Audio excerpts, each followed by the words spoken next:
Mike Silverman, good morning. Thanks for joining me today on Succession Stories. Good morning. Thanks for having me. I'm glad that you're here with me. And I also want to point out that I think it's really cool how we met. We met because of this show. We met because of Chris Cheney, who was a guest on the show, episode 22. He and I had a fantastic conversation about business transition, which led him to introducing you and me, and which brings us here today to continue that conversation and talk about business transitions. Also, you, me, and Chris and his firm, Fort Pitt Capital, are forming a collaboration that we're calling the Business Advisory Group. So I'm excited to have you on today to talk about exit and succession planning, and also for us to share with the audience how we're looking to educate business owners about business succession and transition planning. So welcome. Thank you. I'm happy to be here. Why don't we start with you? Why don't we tell us about you, what you do at Dentons, which is the largest law firm in the world, by the way, which is super cool. Okay, I'm a partner at Dentons Cohen Grigsby. I've practiced law now for 31 years, and last year my firm, which was formerly known as Cohen Grigsby, aligned itself with Dentons, which, as you indicated, is the largest law firm in the world. We have offices throughout the world and throughout the country, and so we have boots on the ground for wherever a client needs us. My particular practice is that of a business attorney. I represent closely held businesses and their owners throughout the life cycle of a business. I help them to grow. I help them to attract employees, acquire other businesses, and ultimately to exit from their businesses. And exit and succession planning is a big part of my practice. I got certified as a certified exit planning advisor in 2010. And throughout my career, I've done probably over 150 exit plans. And I'm very passionate about the area, and it's an area where I feel that I can add a lot of value to my clients. And so I'm very happy to be talking about it today. You're an incredible expert. Why? Tell me why. Why are you so passionate about it? I'm passionate about it because I think with the exit planning process, it's more than just structuring your exit plan and structuring your succession plan. It's really looking at your business from the outside in, which business owners go 100 miles an hour every day in their businesses, and they don't have time to do that. And so it forces them to pause, look at their business from the outside in, find all the valuable ingredients in there, make sure that they're protected, and make sure that we've identified any great value drivers that we can employ in the future. So I think that above and beyond just putting in place a great exit and succession plan for a client, you can add a lot of value, help them to grow the value of their business, and help them to realize a significant exit when they exit from their business. I think I love how you describe that. And I think that's the main reason why you and I clicked so instantly. We share the same philosophy and ethos. And with my practice, that's what I look to do also. So I love our collaboration that we've started. Why don't we talk a little bit about exit planning and succession planning, and what do you see as the differences between the two? I think a lot of people view them as being redundant with one another, and they're entirely separate from one another. The exit plan is obviously the structure and plan by which an owner is going to exit from his or her business.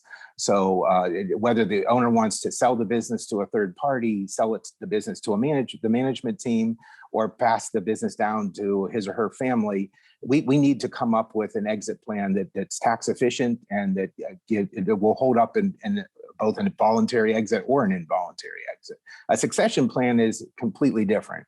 A succession plan is identifying who the key employees are in the business, which are typically the owner and a few key other employees, and figuring out who's going to succeed them in operating the business in the future. Because we want to have a seamless transition, not only for our exit from the business, but from our succession as to who the leadership is that's going to be running the business in the future.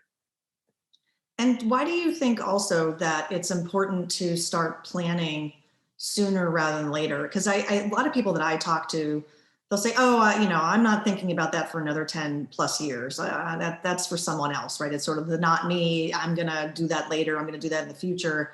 And then there's other people that are kind of in this middle space that are like, oh, I don't know if I should be doing that. And then there's the people that are, oh, crap, I want to be exiting my business, but I haven't been working on this. And now what do I do? So how do you approach that? How do you advise people about timing?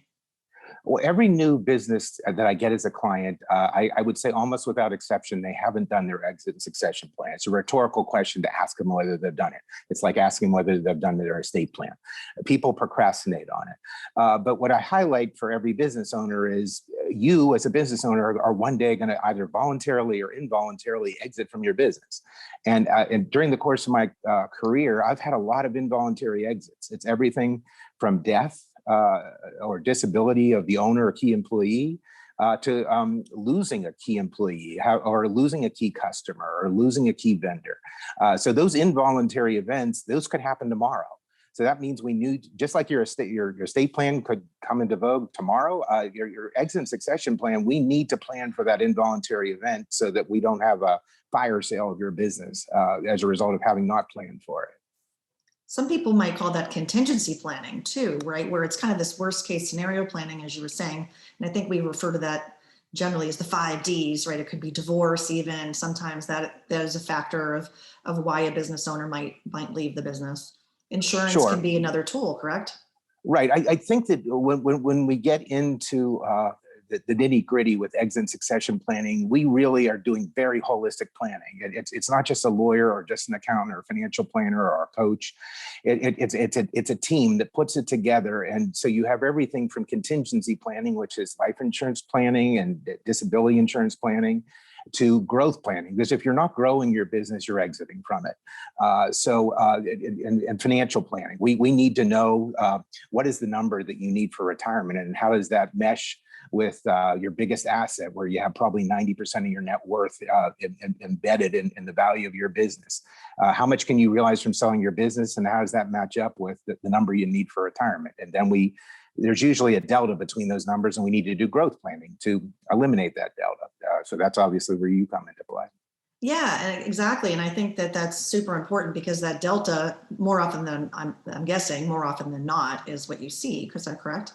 Oh yeah, for sure. Because I want to, on day one of doing exit and succession planning, put in the bright lights for a business owner 2 reference points. I want the financial planner to tell the client, this is what you need for retirement. And then I want to do a back of the envelope valuation of the business and say, this is the gross value of your business, but after taxes and professional fees, if you sold your business, this is the net number you'd get. And look at this difference between these 2 numbers, what your financial planner gave you and what you could net if you sold the business today. Does that motivate you to want to eliminate that delta so that we're on a good course? And so that's what we do at the outset. Yeah, and I think it's also important to spotlight that not only are we trying to get the business ready for a transition or an exit, but also I think the personal readiness side is important. And this process of going through it and understanding why these steps should be taken helps someone emotionally get to that point. Is that what you find also? I find that is definitely the case, because with every client, you want to extract from them what are your business goals, your financial goals, and your personal goals. And the personal goals play a big factor in it. And if we don't implement a really well-conceived exit and succession planning, that can prevent you from obtaining your personal goals or your financial goals or business goals. Yeah, and some people might want to buy another business and keep going, right? Or some people might want to start a company, and some people might say, I'm going to punch out. I want to do something completely different. I want us to go sailing. And so I just want to underscore what you said about the financial plan, because they need to know what number it is. So if they're planning to retire at 55, but yet they think they're going to live till 95, they've got 40 plus years to plan for. So there could be that gap, and the lifestyle they want to live, the wealth that they think they need is all part of that. So let's talk a little bit about who business owners should work with. You and I have a very collaborative approach, and so does Chris Cheney. And that's, again, how he, brought us together for a business advisory group that we're forming, because this collaboration inherently, right? I'm a growth advisor, exit value planner, someone that's going to try to help close that gap on the value, and yourself and Chris on the financial side. And that's a great example, I think, of showing and demonstrating a collaborative effort on behalf of a business owner. We share that philosophy. What is the approach that you've seen when, what can go wrong if a business owner does not have a group of trusted advisors with experience in these areas? I see a common theme in this context. First of all, the typical business owner has the professional advisors. It has a person that does what you do, what I do as a lawyer, has a good accountant, has a good financial planner. The problem with, I mean, it's great to have very good professional advisors. The problem is those people have two things holding them back from properly representing the client in this context with exit and succession planning. Number one, they tend to not be proactive.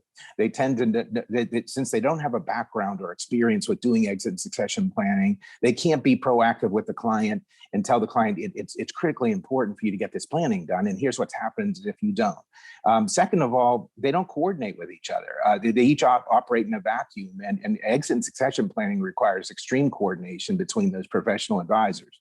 They have to very thoughtfully go through their respective disciplines and come up with a really good exit and succession plan that they've thought through and agreed upon. And lastly, there are not many professionals that are certified exit planning advisors or that have significant experience with doing this. It's a real niche area. There are lots of business lawyers, lots of accountants, et cetera, but you really have to have done many dozens of plans so that when you see a particular fact pattern, you can really articulate a lot of good options for the client.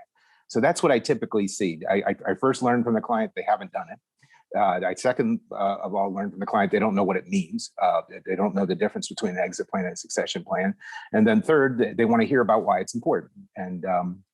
And lastly, I think they probably call their professional advisors and say, why didn't you tell me about this? Yeah, I've seen that too, where they'll say, oh, I have an accountant. And I'll say, okay, well, have you, do they have experience in this? And they'll say, oh, no, they've had that friend who's a personal attorney or a business attorney for years, but yeah, they're doing, employment agreements or had smaller matters.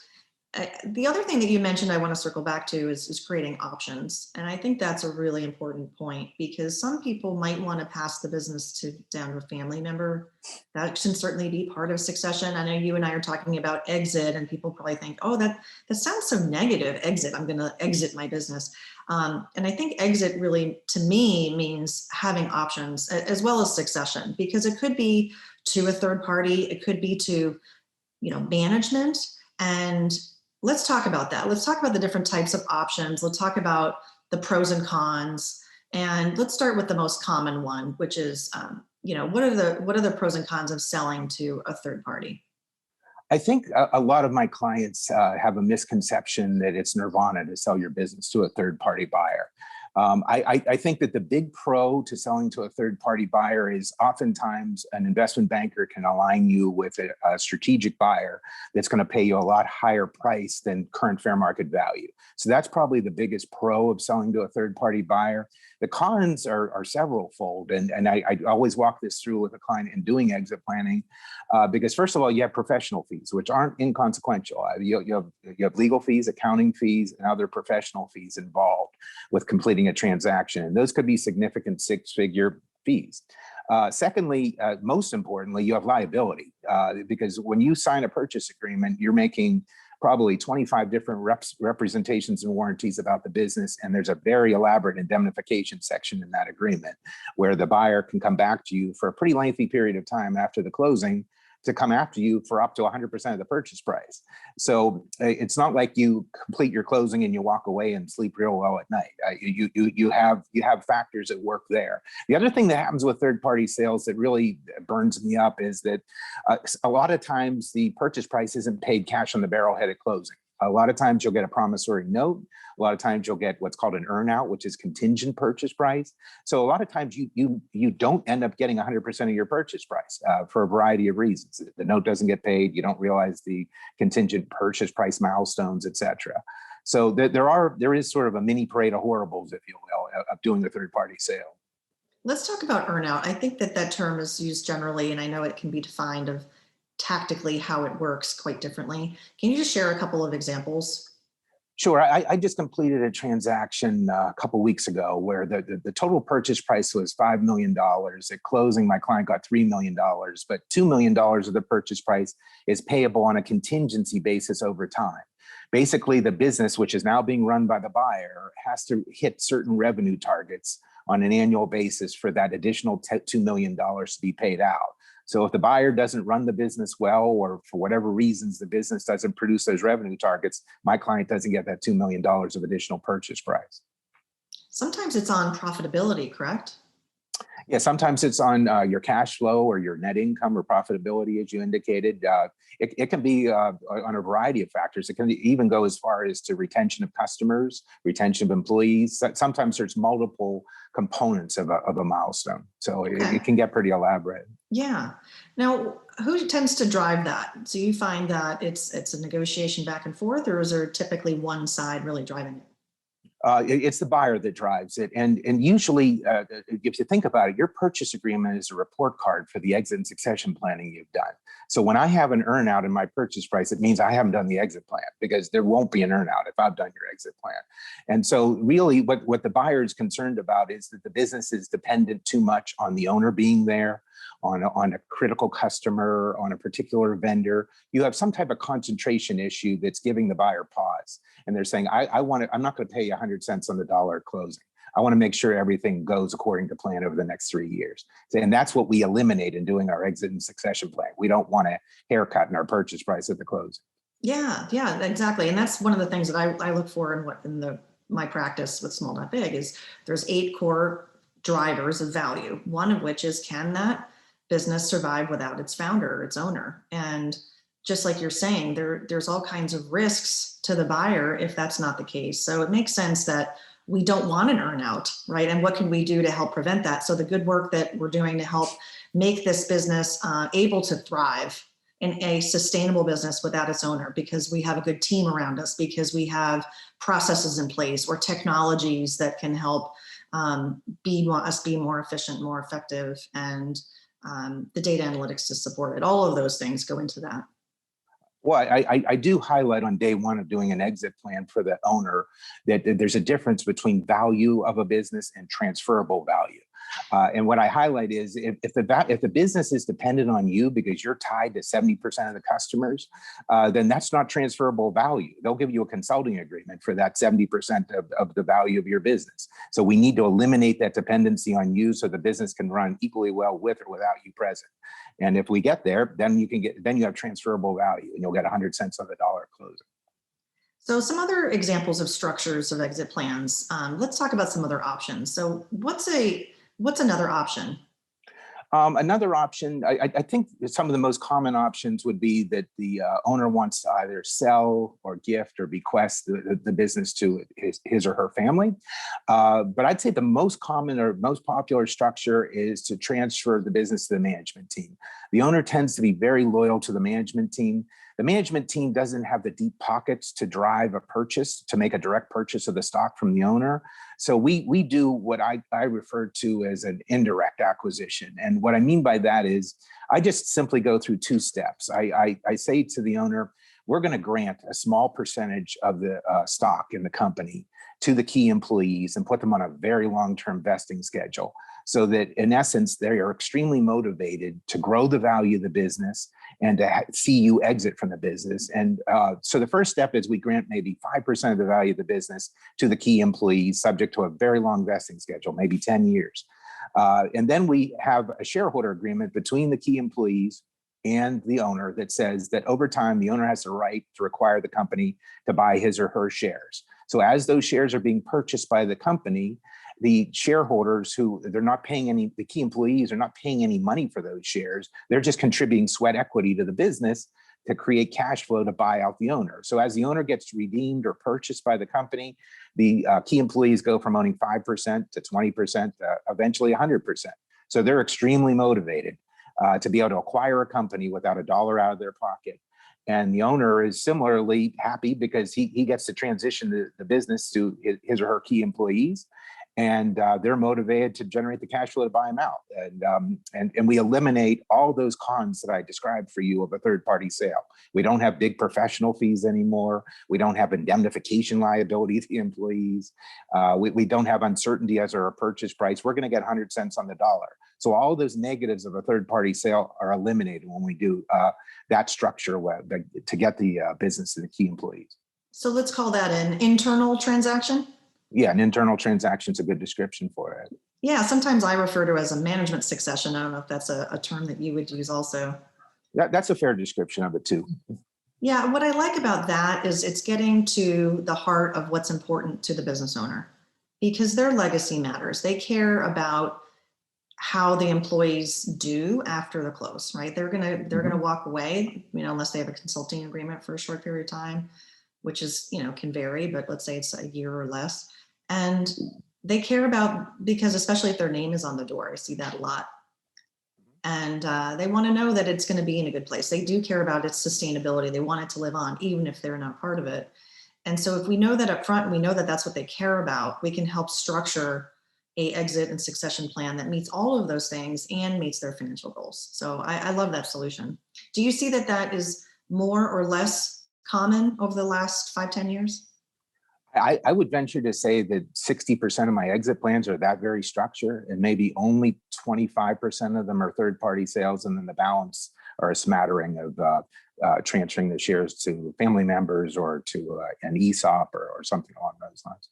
Okay, yeah, no, that makes a lot of sense.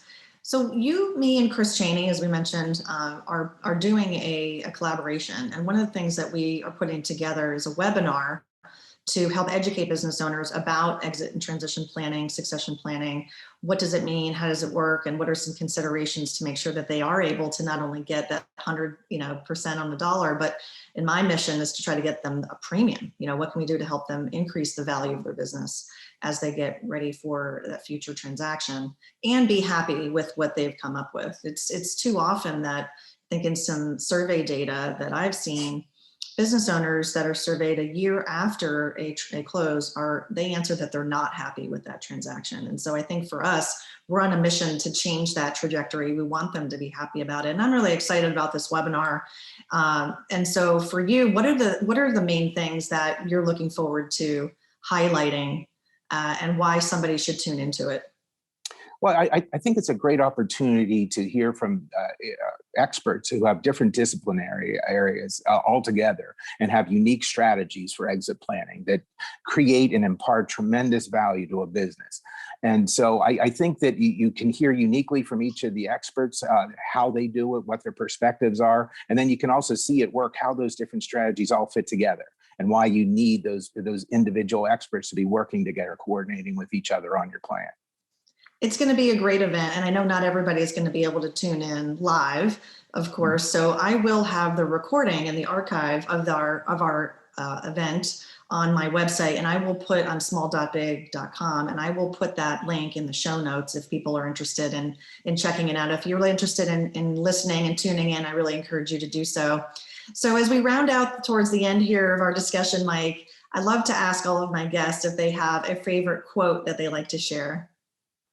My favorite quote probably is, yesterday is history, tomorrow is a mystery. Today is the present. Today is a gift, and that's why it's called the present. I like that. It's a very positive attitude. I like it. Yeah, no, I appreciate that. So if someone's listening and they want to get in touch with you, what's the best way to connect? Either call me on my office phone number, which is 412-297-4937, or email me at msilverman@cohenlaw.com. Mike, you are a wealth of knowledge about this topic, and I'm so appreciative to be connected with you and collaborating with you. And I encourage everyone to check out our webinar and continue to be interested. If you're interested in reaching out to Mike or me about exit and value planning, we look forward to speaking with you. Mike, thank you again so much for being here. Thank you very much.